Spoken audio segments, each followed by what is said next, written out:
Chapter 29. He wasn't going to tolerate it. The idiot police were certainly on the Giambelli payroll. He had no doubt of it.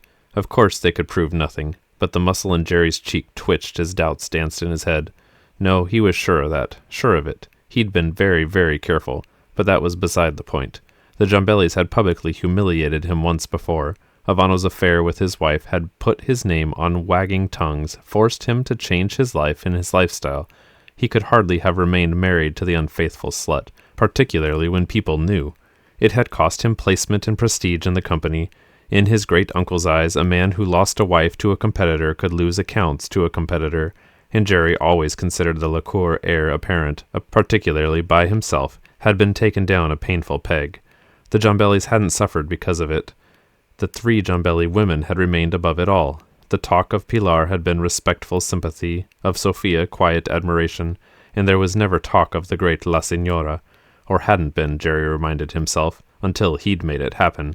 Years in the planning, and stylish in his execution, his revenge had cut through to the core of Giambelli. It had sliced through the family, keen as a scalpel. Disgrace, scandal, mistrust, and all brought about by their own perfection. Who'd been taken down a peg now? Even with all his planning, his careful stages, they were turning it on him. They knew he'd bested them, and they were trying to drag him under. He wouldn't permit it. Did they think he'd tolerate having his associates speculate about him, a De Mornay? The idea of it made him shake with black, bitter rage. His own family had questioned him on business practices. The hypocrites. Oh, they didn't mind seeing their market share increase. Had they asked questions then? But at the first sign there might be a ripple in the pond, they laid the groundwork to make him a scapegoat. He didn't need them either, didn't need their sanctimonious questioning of his ethics or his methods or his personal agenda. He wouldn't wait for them to ask for his resignation if they would dare do so. He was financially comfortable. It might be time to take a break from business, an extended vacation, a complete relocation. He'd move to Europe, and there his reputation alone would ensure him a top position with any company he selected. When he was ready to work again, when he was ready to pay Lacour back for their disloyalty. But before he restructured his life yet again, he would finish the job. Personally this time. Macmillan thought he didn't have the guts to pull his own trigger. He'd learn differently, Jerry promised himself. They would all learn differently. The Giambelli women were going to pay dearly for offending him. Sophia zipped through her interoffice email. She'd have preferred attending to the reports, the memos, the questions personally in her San Francisco office. But the law had been laid down. She didn't go to the city unaccompanied, period. Tyler refused to be pulled away from the fields. The weeding wasn't complete, the suckering was just begun, and there was a mild infestation of grape leafhoppers. Nothing very troublesome, she thought, with a little twist of resentment as she answered an inquiry. The wasps fed on the leafhopper eggs. That's why blackberry bushes, which served as hosts for the predator, were planted throughout the vineyard. Hardly a season passed without a slight infestation. But there were stories, and those who loved to tell them, of an entire crop being devastated by the little bastards. She wouldn't budge Tyler until he was certain it was under control, and by that time she'd been so busy with the last-minute details of her mother's wedding she wouldn't be able to spare a day to go into the office, much less out to the vineyards. When the weeding was over, the harvest would begin. Then no one would have time for anything but the crush. At least the demands, the tight schedule, helped keep her mind off Jerry and the police investigation. It had been 2 full weeks since she'd careened around turns with no breaks. As far as she could tell, the investigation was at a standstill. Jerry De Mornay was a different matter. She too had her sources. She was perfectly aware there was talk about him, questions not only by the police but by his superiors, and the board members, led, mortifyingly she hoped, by his own great-uncle. It was some satisfaction to know he was being squeezed as her family had been squeezed, between the greedy fists of gossip and suspicion. She brought up another email, clicked to open the attached file. As she watched it scroll on screen, her heart stumbled, then began to race. It was a copy of the next ad, one set to run in August. A family picnic, a wash of sunlight, the dapple of shade from the huge old oak, a scatter of people at a long wooden table that was loaded with food and bottles of wine. The image Sophia had hand-picked was of several generations, a mix of faces, expressions, and movement. The young mother with a baby in her lap, the little boy wrestling with a puppy on the grass, a father with a young girl riding his shoulders. At the head of the table, the model who'd reminded her of Eli sat, his glass lifted as if in a toast. There was laughter in the picture, continuity, family tradition. This image had been altered. Subtly, slickly, 3 of the models' faces had been replaced. Sophia studied her grandmother, her mother, and herself. Her eyes were wide with horror, her mouth gaping with it.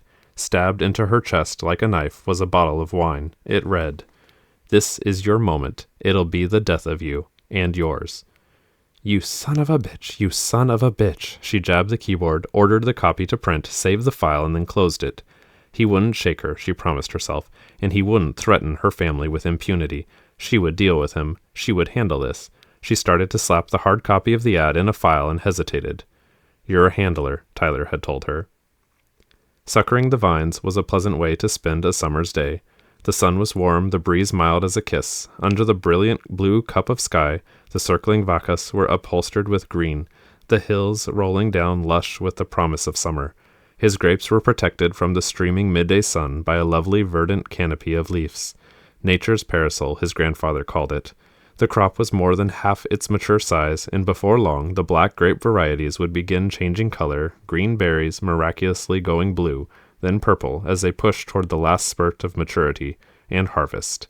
Each stage of growth required tending, just as each stage brought the season to its inevitable promise. When Sophia crouched beside him, he continued his work and his pleasure.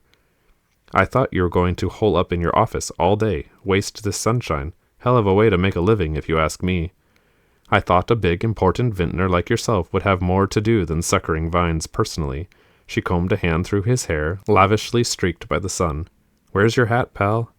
"Around somewhere. These Pinot Noir are going to be our earliest to ripen. I've got 100 down with Polly on these babies. I say they're going to give us our best vintage in 5 years. His money's on the Chenin Blanc." "I'll take a piece of that. Mine's on the Pinot Chardonnay." "You ought to save your money. You're going to need it financing Maddie's brainstorm." "It's an innovative, forward-thinking project. She's already buried me in data. We're putting together a proposal for La Signora." "You want to rub grape seeds all over your body? I could do it for you, no charge." He shifted. Their knees bumped before he laid a hand on hers. "What's the matter, baby?" "I got another message, another doctored ad. It came through a file attached to interoffice email." As his hand tensed, she turned hers over so their fingers linked. "I've already called. It was sent under PJ's screen name. She hasn't sent me any posts today. Someone either used her computer or had her account information and password. It could have come from anywhere." "Where is it?" "Back home. I printed it out, locked it in a drawer. I'm going to send it to the police, add it to their pile. But I wanted to tell you first.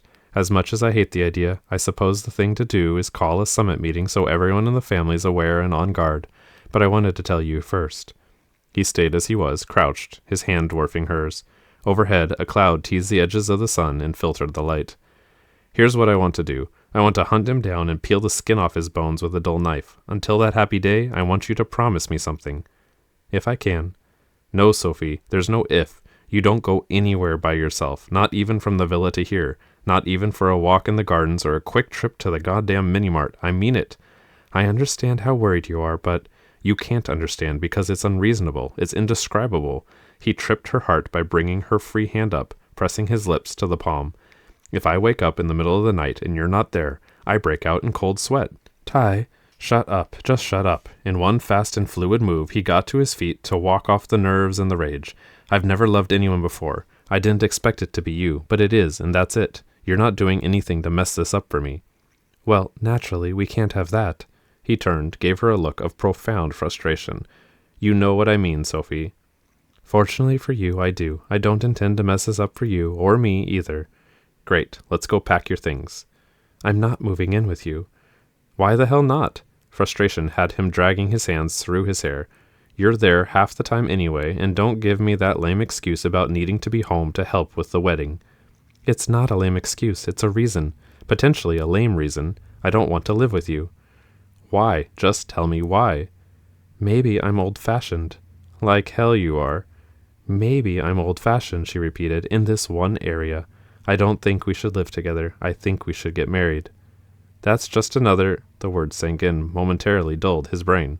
"Whoa." "Yes, and with that scintillating response, I need to go back home and call the police." "You know, one day you're actually going to let me work through a process at my own time and pace, but since that isn't the case on this one, at least you could ask me in a more traditional way." "You want me to ask you? Fine. Will you marry me?" "Sure, November's good for me." He cupped her elbows, lifted her a couple inches off the ground. Which was when I was going to ask you, but you always have to be first. I figured we could get married, have a nice honeymoon, and be back home before pruning time. Kind of a tidy and symbolic cycle, don't you think? I don't know. I have to think about it. Kulo. Back at you, honey. He gave her a hard kiss, then dropped her back on her feet. Let me finish this vine, then we'll go call the cops. And the family. Ty? Just because I did the proposing doesn't mean I don't want a ring. Yeah, I'll get to it. I'll pick it out. No, you won't. Why not? I'm the one who will be wearing it. You're the one wearing your face, too, but you didn't pick that out either. On a sigh, she knelt beside him. That makes absolutely no sense. But she tipped her head onto his shoulder as he worked. When I came here, I was scared and angry. Now I'm scared, angry, and happy. It's better, she decided. A lot better. This is who we are, Teresa stated, lifting her glass, and who we choose to be. They were dining al fresco in a kind of Giambelli reflection of the ad. A purposeful choice, Sophia thought. Her grandmother would stand straight against a threat and kick it dead in the balls if need be. The evening was warm, the sunlight still brilliant. In the vineyards, beyond the lawns and the gardens, the grapes were growing fat, and the Pinot Noir, as Tyler had predicted, was just beginning to turn. 40 days till harvest, Sophia thought. That was the old rule. When the grapes took color, harvest was 40 days away. Her mother would be married by then, and just back from her honeymoon. Maddie and Theo would be her brother and sister, and back in school. She would be planning her own wedding, though she'd pressured Tyler not to announce their engagement yet. Life could continue because, as La Señora said, this is who they were, and who they chose to be. When we have trouble, Teresa continued, we band together, family, friends. This year has brought troubles and changes and grief, but it's also brought joy. In a few weeks, Eli and I will have a new son and more grandchildren, and it seems, she added, turning toward Maddie, a new enterprise. In the meantime, we've been threatened. I've given considerable thought to what can and should be done. James, your legal opinion of our options. He set down his fork, gathered his thoughts. While evidence indicates De Morney was involved, even perhaps instrumental in the embezzlement scheme, the tampering, there's no concrete proof. Donato's claims notwithstanding, there isn't enough to convince the district attorney to file charges on those matters or Tony Ivano's death. It's been confirmed that he was in New York when Sophia's car was tampered with. He would have hired someone, David began. Be that as it may, and I don't disagree, until the police have evidence against them, there's nothing they can do. And nothing, James added, you can do. My best advice is to stay above it. Let the system work. No offense intended to you or your system, Uncle James, but it hasn't been working very well to date. Donato was murdered while he was in the system, Sophia pointed out, and David was shot on a public street. Those are matters for the Italian authorities, Sophie, and only tie our hands all the more. He's harassing Sophie with those ads, Tyler shoved at his plate. Why can't they be traced back to him? I wish I had the answers. This isn't a stupid man, or, thus far, a careless one. If he's at the core of all of this, he's covered himself with layers of protection and alibis. He walked into my apartment, sat down, and shot my father in cold blood. I'd consider that, at the very least, a careless act. He needs to be punished. He should be hounded and pursued and harassed just as he's hounded, pursued, and harassed the family. Sophia, Helen reached across the table. I'm sorry, sometimes justice isn't what we want it to be, or what we expect. He set out to ruin us, Teresa spoke calmly. He hasn't done so. Damaged, yes, caused us loss, but he'll pay a price for it.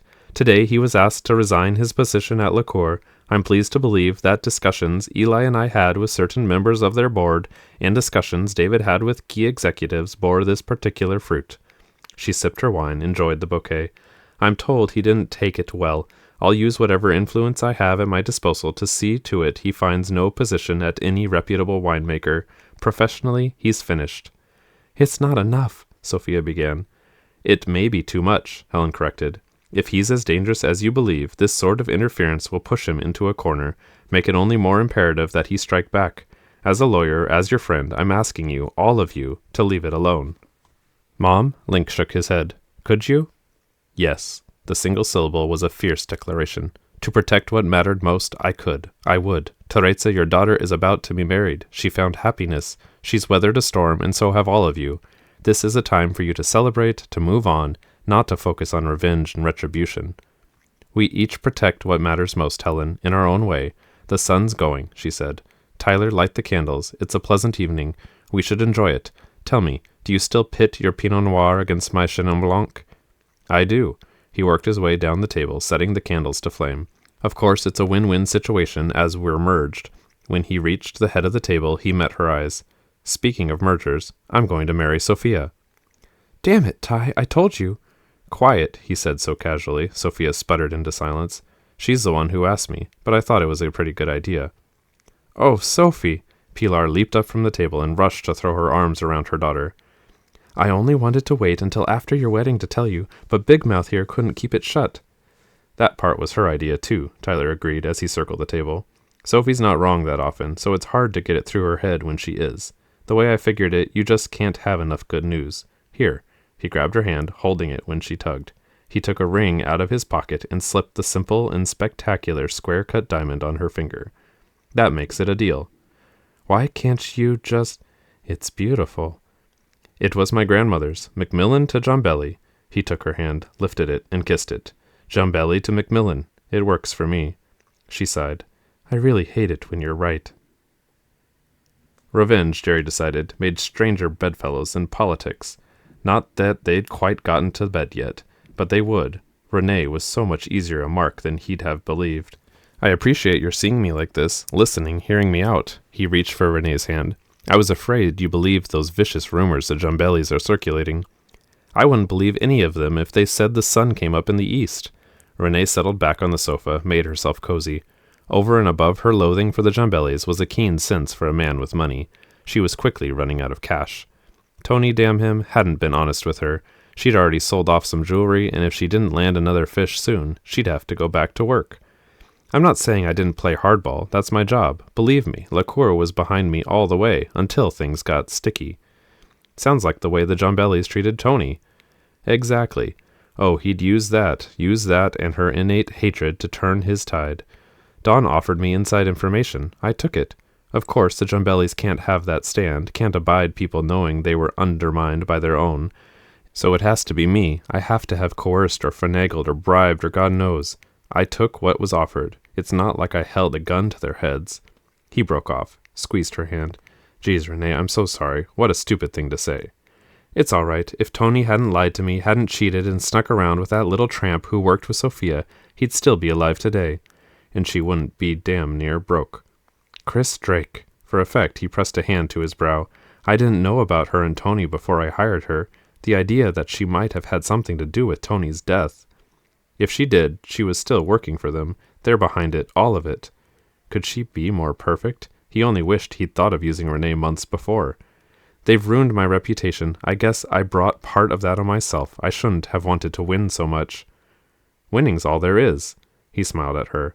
And I'm a man who hates to lose, in anything. You know, when I first saw you, I didn't know you and Tony were an item, and I never got the chance to compete there, so I suppose that doesn't qualify as losing. More wine? Yes, thanks. She pursed her lips, considering how to play it, while he reached over for the bottle. I was swept away by Tony's charm, she began, and I admired what I thought was his ambition. I'm very attracted to clever businessmen. Really? I used to be one, he said as he poured the wine. Now, Jerry, you're still a clever businessman. You'll land on your feet. I want to believe that. I'm thinking of moving to France. I have some offers there. Or would have, he thought grimly. Damn well would have. Luckily, I don't need the money. I can pick and choose, take my time. It might do me good to just travel a while, enjoy the benefit of the years of hard work I've put in. I love traveling, she purred it. I don't feel I can leave until I've straightened all this out, until I've dealt with the Jombellis face to face. I'll be frank with you, Renee, because I think you'll understand. I want to pay them back for putting this smear on me. I do understand. In what could be taken for sympathy or otherwise, she laid a hand over his heart. They always treated me like something cheap that could be easily ignored. She worked tears into her eyes. I hate them. Renee, he moved in slowly. Maybe we can find a way to pay them back, for both of us. Later, when she lay naked, her head pillowed on his shoulder, he smiled into the dark. Tony's widow was going to clear his path straight into the heart of the Jombellis, and he would rip it out. It was going to be fun.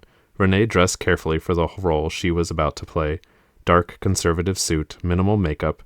She and Jerry had worked it all out, just what she'd said, just how she'd behave. He'd made her rehearse countless times. The man was a little too demanding for her taste, but she figured she'd bring him around, if she kept him long enough. For now, he was useful, entertaining, and a means to an end, and he, as most did, underestimated her. He didn't realize she knew he also considered her useful, entertaining, and a means to an end. But Renee Fox was nobody's fool, particularly no man's fool. Jerry De Morney was dirty up to the knot of her Hermes tie. If he hadn't called the shots in that whole product-tampering business, she'd start wearing off-the-rack suits. Gave those rotten Jambellis a good kick in the ass with that one, she mused. As far as she was concerned, a man smart and devious enough to pull that off was just what she was looking for. She decided walking into the homicide division with the box in her hands was her first step into a very lucrative tomorrow. "I need to see Detective Claremont or McGuire," she began, then spotted Claremont just rising from behind his desk. "Oh, Detective," she was pleased she'd tagged him first. She always did better with men. "I have to see you right away. It's urgent. Please, is there somewhere—" "Take it easy, Mrs. Ivano," he took her arm. "How about some coffee?" "Oh, I couldn't keep anything down. I've been up half the night." She was focused on the job at hand and missed his quick signal to his partner. "We'll talk in the coffee room. Why don't you tell me what's upset you?" "Yes, Detective McGuire, it's good you're here too. I'm so confused, so upset." She set the safe box on the table, pushed it to the center as if she wanted distance, and then sat. "I was going through some of Tony's things, his papers. I hadn't gotten to all of them yet. I couldn't before. I found this box on the top shelf of his closet. I couldn't imagine what might be in it. I'd already had to deal with all the insurance papers, the legal papers." She fluttered her hands. "There was a key in his jewelry case. I remembered coming across it before, but not knowing what it was for. This," she said, gesturing. "It was for this. Open it, please. I don't want to look through it again." "Records," she said when Claremont opened the box and began to sift through the paperwork. "Ledgers or whatever they're called for that false account the Jambellis set up. Tony, he must have known, and that's why they had him killed. I know he must have been gathering this evidence, trying to do the right thing, and it cost him his life." Claremont glanced through the accounts and correspondence, passing the sheets on to McGuire. "You believe your husband was killed over these papers?" Yes. What was he, Renee thought impatiently, an idiot? "I'm afraid I might be partially responsible. I'm afraid of what might happen to me. I know someone's been watching me," she said, dropping her voice. "It sounds paranoid, I know, but I'm sure of it. I snuck out of my own apartment like a thief to come here. I think they've hired somebody to watch me." "Who would do that?" "The Jambellis." She reached out, gripped Claremont's hand. "They're wondering if I remember, but I didn't until I found this, and if they know, they'll kill me." "That you know what?" "That Sophia killed my Tony." Renee covered her mouth with her hand and sacrificed her makeup to tears. "That's a serious accusation." McGuire rose to grab some tissues. "Why are you making it?" Renee's breath hitched. Her hand trembled as she reached for the tissues. "When I found these, I remembered I'd come home. It was so long ago, a year ago. Sophia was there. She and Tony were arguing upstairs. She was furious, and he was trying to calm her down. They didn't even know I'd come in. I went into the kitchen. I could still hear her. She was shouting, as she does when she's in that terrible temper of hers. She said she wasn't going to stand for it, that it was none of his business. I didn't hear what he said because his voice was low." She dabbed at tears again. "Tony never raised his voice to her. He adored her, but she detested him because of me. The Cardinali account," she said the name, but I didn't think of it again. "The Cardinali account would be left alone, and that would be the end of it. If he did anything with the ledgers, she would make him pay. She said very clearly, 'If you don't leave this alone, I'll kill you.' I came out of the kitchen then because it made me angry. Almost at the same time she came flying down the stairs. She saw me, said something vicious in Italian, and then stormed out." She released a shuddering breath, sniffled delicately. "When I asked Tony about it, I could see he was shaken, but he brushed it off, said it was business, and she was just blowing off steam. I let it go. Sophia often blew off steam that way. I never thought she meant what she said, but she did. He knew she'd been involved in the embezzlement, and she killed him for it." "So," McGuire tipped back her chair when she and her partner were alone, "you buy any of that?" For somebody who didn't sleep last night, she looked pretty alert. For somebody terrified and upset, she remembered to match her shoes to her purse and coordinate her hose. "You're a real fashion cop, partner. No way she just came across these papers. She'd have been through every drawer, closet, and cubbyhole within a day of his death to make sure she had access to every penny." "McGuire, I don't think you like the widow Ivano." "I don't like people who think I'm stupid. Question, if she had these papers all along, why turn them over now? If she didn't have them before, who passed them to her?" "De Morney's in San Francisco." Claremont tapped the tips of his fingers together. "Wonder how far he and the widow go back." One thing for certain, they've both got it in for the Jambellis, and that one wants to put the screws to Sophia G., and she wants it bad.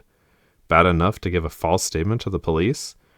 Oh hell, she enjoyed that, and she's smart enough to know she didn't say anything we could hook her on. We can't prove if and when she found those papers, and if it came down to it, the argument scene would be her word against Sophia's, who's likely to have argued with her father at some point during the last year of his life. No way to cook her on that, even if she wanted to bother. Never made sense for her to marry Ivano and kill him the day after. She doesn't gel there for me, doesn't gain her anything, and she's in it for what she can get.